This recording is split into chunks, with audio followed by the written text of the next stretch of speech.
I'd now like to continue my argument by first discussing the impact that social media is having on us at an individual level.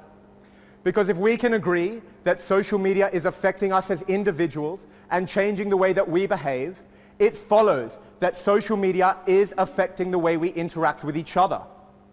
Research from the University of Pittsburgh School of Medicine studied over 1,700 people between the ages of 19 and 32. It was found that on average, participants were spending 61 minutes per day on social media and visiting social media websites over 30 times per week. This research was conducted in 2014, and the numbers have been growing steadily since that time. Over 1/4 of the young people surveyed displayed indicators of high levels of depression, and the people who most frequently checked social media were found to be 2.7 times more likely to develop depression than the average.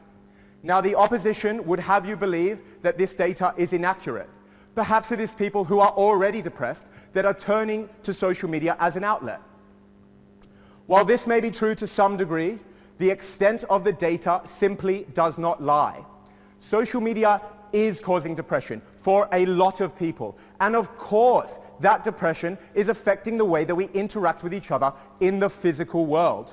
And that leads me on nicely to my first point, the fact that social media is such a powerful tool for anybody who is considered vulnerable in our society. Now think about this for a moment. We've got a 14-year-old kid who's growing up in a small town. In this town, they're the only black person, or the only person in a wheelchair, or the only gay person. 30 years ago, they had nobody who was similar to them to talk to.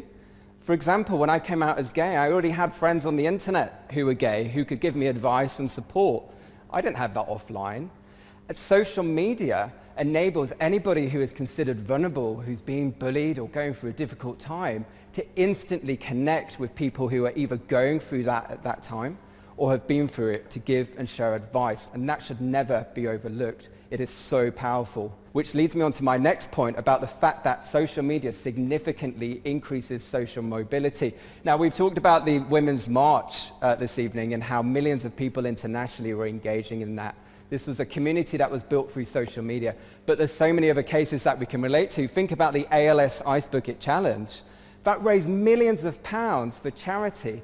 It created huge awareness for such an important cause, and that was all through social media. Now, there's smaller examples. There's 2 mums in Essex right now who are campaigning for the Oxford Dictionary to redefine a prejudicative view of an Essex girl. Now, offline, they're not particularly influential, but what they have is a message that resonates with other people. They've got 10,000 signatories on this online petition. And what is so great about this is we're now seeing young people and everybody can become an activist. The historic socioeconomic barriers to entry no longer exist. Young people are now affecting change in their schools, in their communities, in their countries, and even in the world.